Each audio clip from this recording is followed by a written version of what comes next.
Apóstolo Miguel Ângelo, 38 anos de ministério.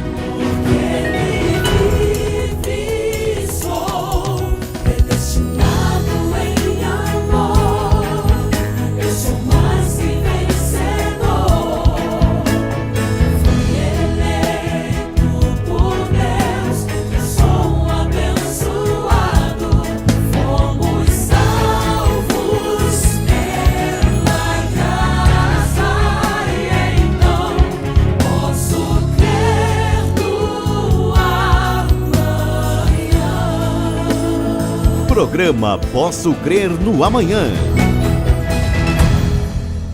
Olá, muito bom dia, graça e paz da parte do Senhor Jesus Cristo. A minha saudação aos eleitos de Deus, às pedras que vivem, aqueles que em amor foram predestinados para uma tão grande salvação. Sou o apóstolo Miguel Ângelo, este é o programa Posso Crer no Amanhã, da Igreja Cristo Vive. Que bom nós podermos voltar a cada dia, usando este meio de comunicação, para gerar um bem-estar, um conforto espiritual e também para despertar você para alguns valores que entendemos serem primordiais para a vida espiritual. Nós, evangélicos cristãos, somos, acima de tudo, seres espirituais e, como tal, nós não podemos permitir que a carne prevaleça sobre o espírito. Nós somos pessoas que temos isto de forma forte, pessoas que têm compromisso, e temos isto, compromisso com a verdade do reino. Nós estamos, durante esta semana, conversando um pouco sobre a necessidade de se conhecer a verdade. As pessoas muitas vezes têm se questionado em nosso país, em nossa cidade, mas afinal, o que é a verdade? É aquilo que nós vimos lá no Maracanã, é aquilo que se viu não sei aonde, é isso que se propaga aqui e ali, ou existe uma verdade, verdadeira? Eu quero que você foque hoje nesta questão. A palavra de Deus é a verdade. A Bíblia diz que Deus vela para que a sua palavra se cumpra. A palavra de Deus não volta vazia. Então, se ela é de Deus, é verdade. E se ela é de Deus, não volta vazia. Deus vela para que ela se cumpra. Quer dizer que a palavra é como uma semente. Ela é semeada no coração. Se o coração é de terra boa, é fértil, ela produz frutos. A 30, a 60 e a 100 por um. Se o coração é de pedra, de espinhos, ou é à beira do caminho, a semente morre, ou é arrebatada pelo inimigo. Então eu creio que Deus, quando nos abriu esta porta, e o povo da Igreja Cristo Vive, que dá o suporte com seus dízimos e suas ofertas para esta programação, estava pensando em pessoas que têm fome da palavra, sede da palavra. Eu gosto muito dessa fome e sede da verdade. Eu sempre fui uma pessoa que desejou profundamente mergulhar naquilo que Paulo chamou das profundezas do coração de Deus. Eu nunca gostei de nada vivido na superficialidade. Eu sempre gostei das profundezas. Eu sempre gostei do aprimoramento, da busca, do reencontro com aquilo que o Espírito tem a revelar à igreja. Eu gosto disso. Eu gosto muito. Tem uma passagem bíblica que Pedro tinha tentado pescar a noite toda. Ele era um exímio pescador. Estava frustrado, lavando as redes à beira da praia, porque não tinha dado nada. Entretanto, Jesus chegou e disse: Pedro, faz o seguinte, vai lá embaixo e lança as redes lá embaixo, vai em águas profundas.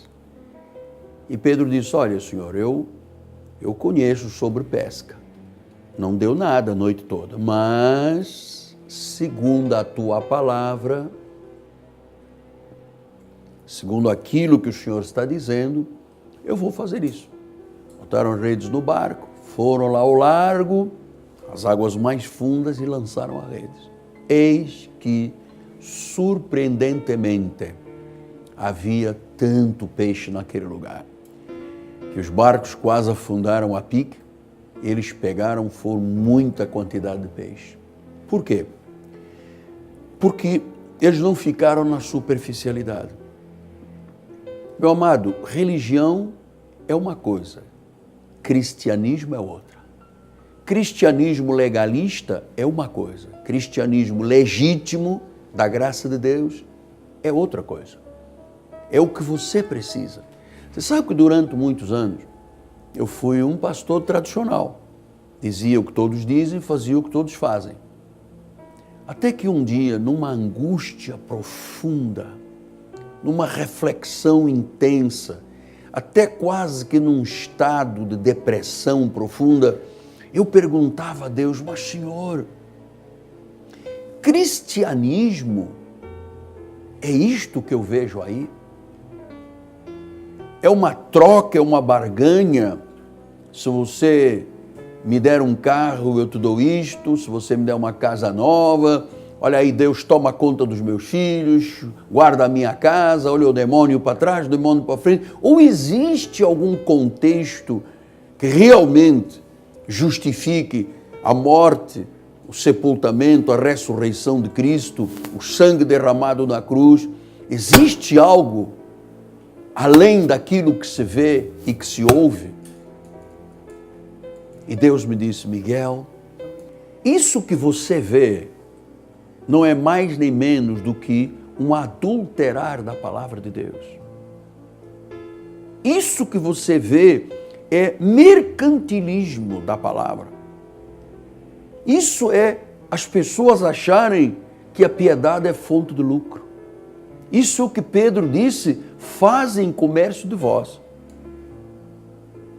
Então eu disse: Senhor, então eu não quero ser mais um adulterando a palavra. Eu quero a palavra, eu quero a verdade. E Deus um dia iluminou os olhos do meu coração, os olhos espirituais.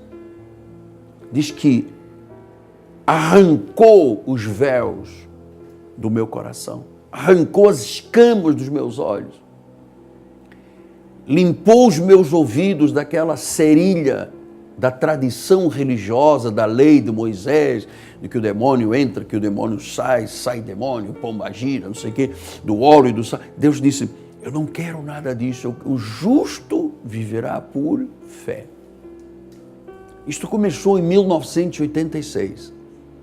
Eu me recordo que eu passava horas, às vezes semanas, em que eu estava 10, 15 horas por dia numa busca, até que finalmente eu entendi o que era a nova aliança, o novo pacto, o que era viver por fé. E aí foi uma bênção de Deus. Construímos uma catedral, começamos a pregar a palavra de forma internacional e hoje muitos lugares, são 123 países que têm acesso às nossas páginas de internet, ao satélite, e que entenderam realmente há uma mensagem libertadora.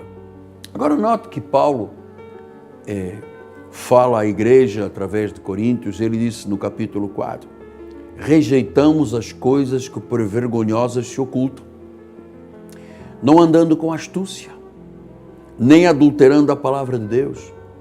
Antes, nos recomendamos a consciência de todos, recomendamos a consciência de todo homem, na presença de Deus, pela manifestação da verdade. Paulo está falando que a nossa consciência tem que se aquietar com a verdade. A verdade, quando é pregada, você passa a ter uma boa, pura e limpa consciência.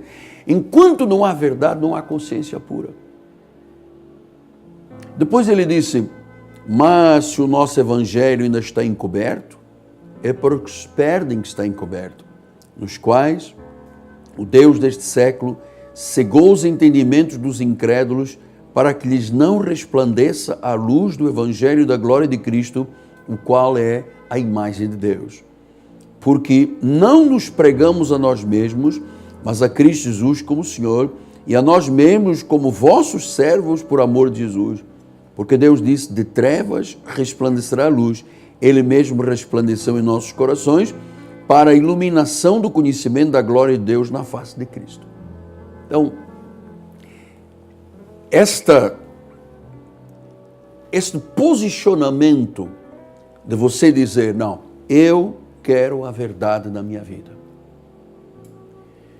Porque, irmãos, religião não traz verdade. Idolatria não traz verdade. Pelo contrário, traz condenação, traz morte. Lei de Moisés não traz verdade. Eu não posso imaginar que a vinda de Cristo, o cumprimento da lei se deu na pessoa de Cristo. Jesus disse, eu não vim anular, eu vim corroborar. E Paulo disse aos Romanos, o fim da lei é Cristo. O fim da lei. E Paulo disse, olha, se é por obra, já não é por graça. Se é graça, não tem obras. Então, o fim da lei é Cristo. Quer dizer que Cristo veio colocar um ponto final a qualquer ligação com Moisés, com o velho pacto, com o judaísmo, com o evangelho da circuncisão.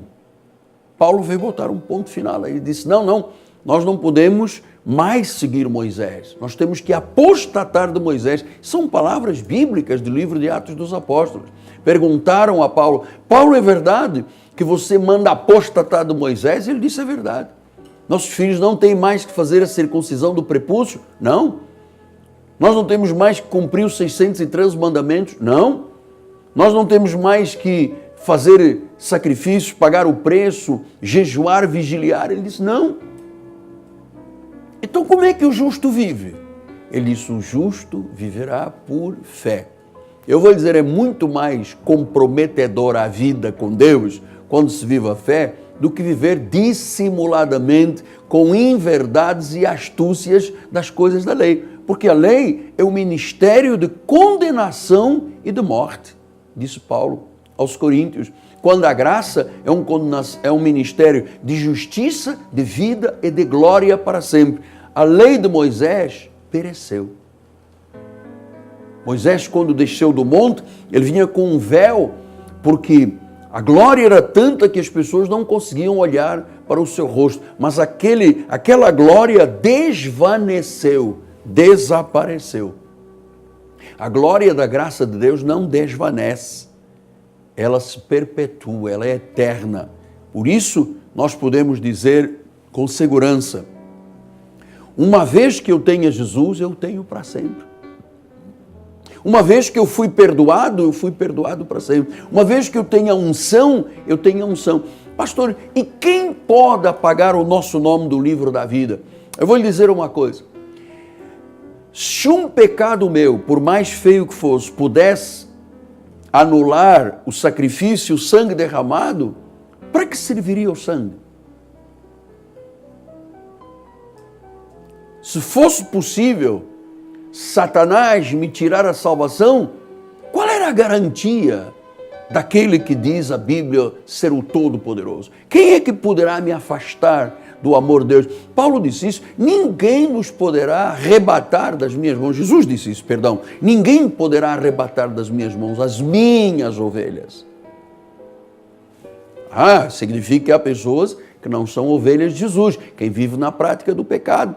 Esses que Satanás faz com que não vejam a glória de Deus. Essas são iludidas. Essas caem nas armadilhas, no adultério da palavra, na inverdade pregada, na astúcia dos homens, no comércio que fazem de vós, disse Pedro. Então nós precisamos hoje de parar um pouco para esta reflexão. Quando você tem olhos espirituais iluminados, significa que a grandeza da glória de Deus, a verdade libertadora, definitivamente chegou à sua vida.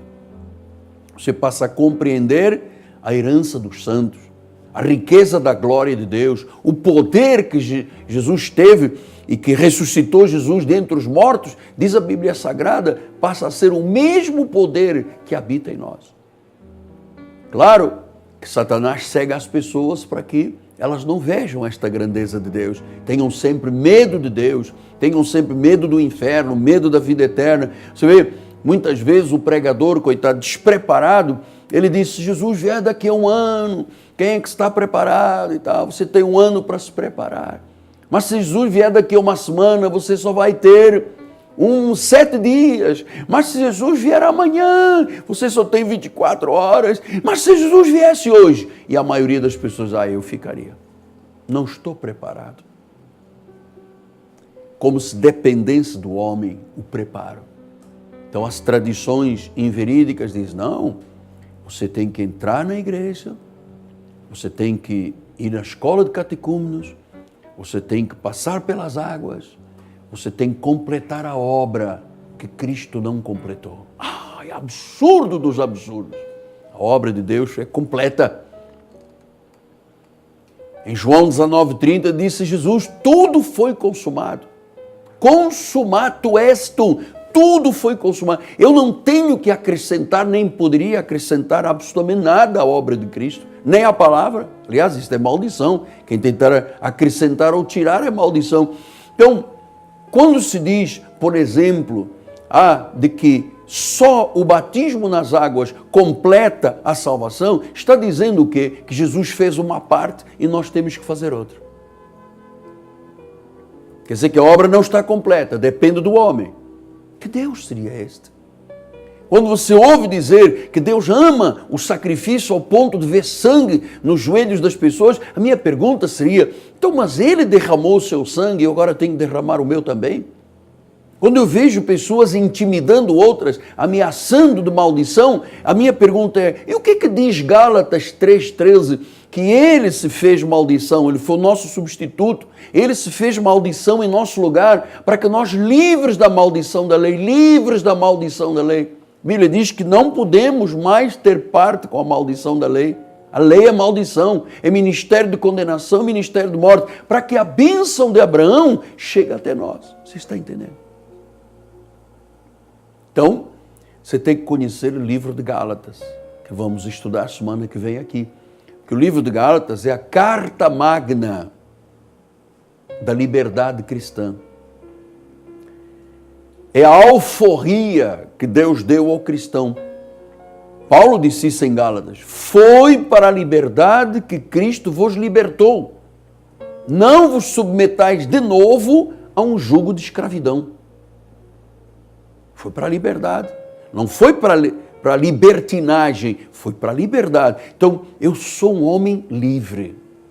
Eu não tenho amarras religiosas, eu não tenho prisões de Moisés, eu não entendo Deus querendo ver sangue nos meus, nas minhas patelas expostas, meus joelhos sangrando, noites sem dormir, dias sem comer. Meu Deus, será que Deus precisa que eu fique 4, 5 noites de vigília para Ele fazer alguma coisa? Deus precisa que eu fique sem comer uma semana de jejum para Ele operar? Meu Deus! A Bíblia diz isso: vocês que são maus sabem dar boas coisas aos vossos filhos, quanto mais o Pai Celestial. E Ele diz: se você lhe pede peixe, Ele não te dá uma cobra, uma serpente. Se você lhe pede pão, Ele não lhe dá pedras. Então, o que agrada a Deus, apóstolo? A fé. A Bíblia diz: o justo vive por fé. Sem fé é impossível agradar a Deus. A fé é a prova da minha espiritualidade. Eu não tenho medo deste mundo. Eu não tenho medo de nada nem de ninguém deste mundo. Porque a minha fé vence o mundo. A minha fé vence o mundo. A minha fé é a fé de Cristo. E se você hoje se agarrar a estas verdades, significa que Satanás não vai mais poder cegar você. Agora, disse Paulo, nós podemos compreender e resplandecer a luz do Evangelho da glória de Cristo, a imagem de Deus. Amado, enquanto eu fui católico romano, não resplandeceu nada em mim. Eu era um pecador que entrava na missa pecador e saía pecador.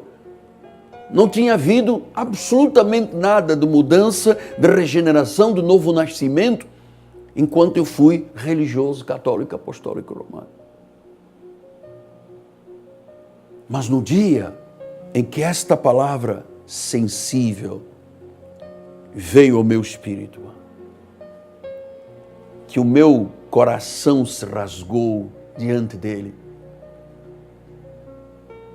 em que Deus arrancou os véus da lei do meu coração, as escamas, a cerilha, eu pude começar a ouvir a voz de Deus, o cicio suave do Espírito Santo. Eu pude compreender que não é por obras, não é por sacrifícios. Você não imagina quantas noites eu passei em vigília, achando que Deus só operava se eu vigiliasse.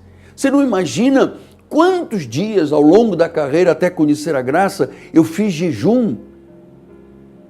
Porque eu achava que o jejum era a busca do poder, quando a Bíblia diz que o poder de Deus está em mim, que eu sou um espírito com Ele.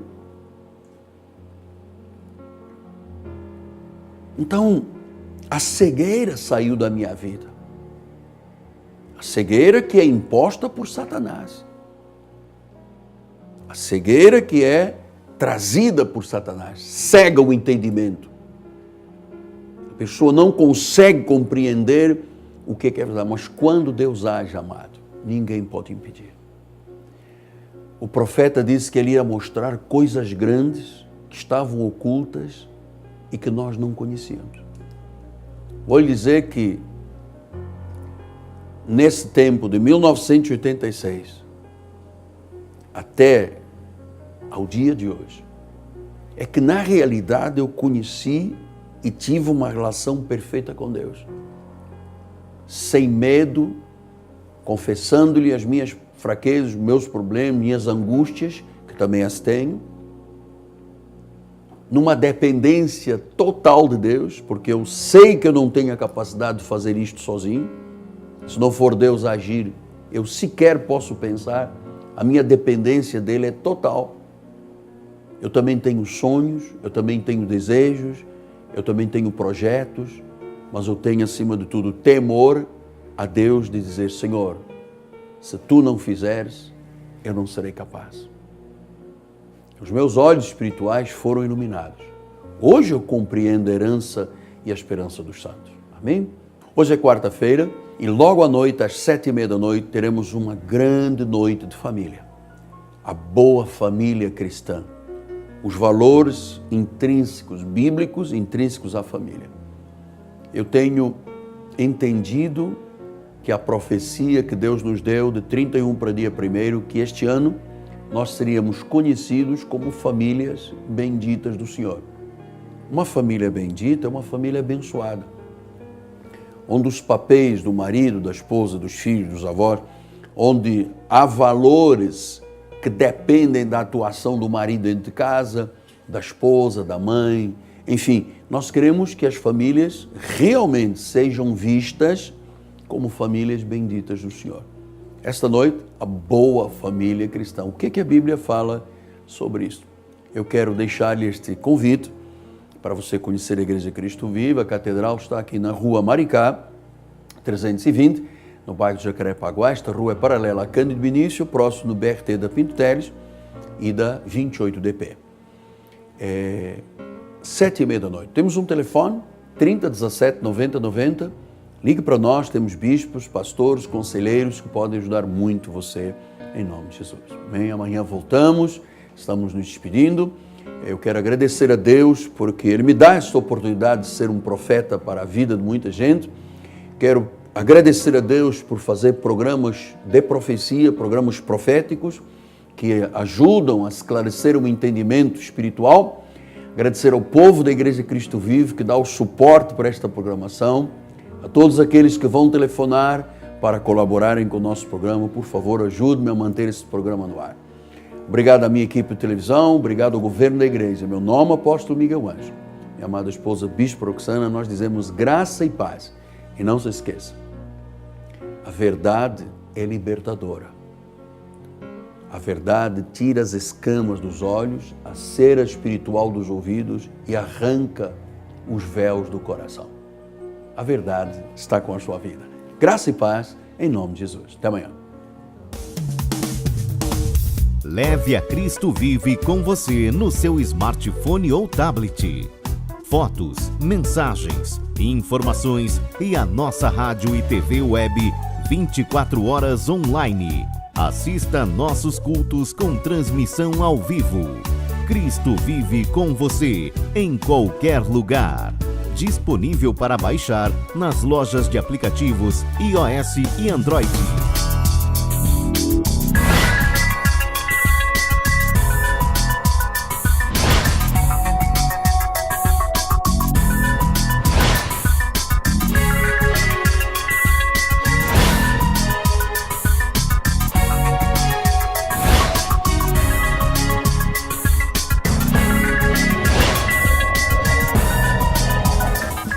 Cresça na graça e no conhecimento. Participe dos nossos cultos. Domingo, às 9h18, com o apóstolo Miguel Ângelo e a bispa Rosana Ferreira. Palavra, louvor e oração. Quarta-feira, às 19h30, um culto apostólico de excelência de vida. Igreja Evangélica Cristo Vive. Rua Maricá, 320, Campinho, Rio de Janeiro, Brasil. Venha e traga a sua família. Apóstolo Miguel Ângelo, 38 anos de ministério.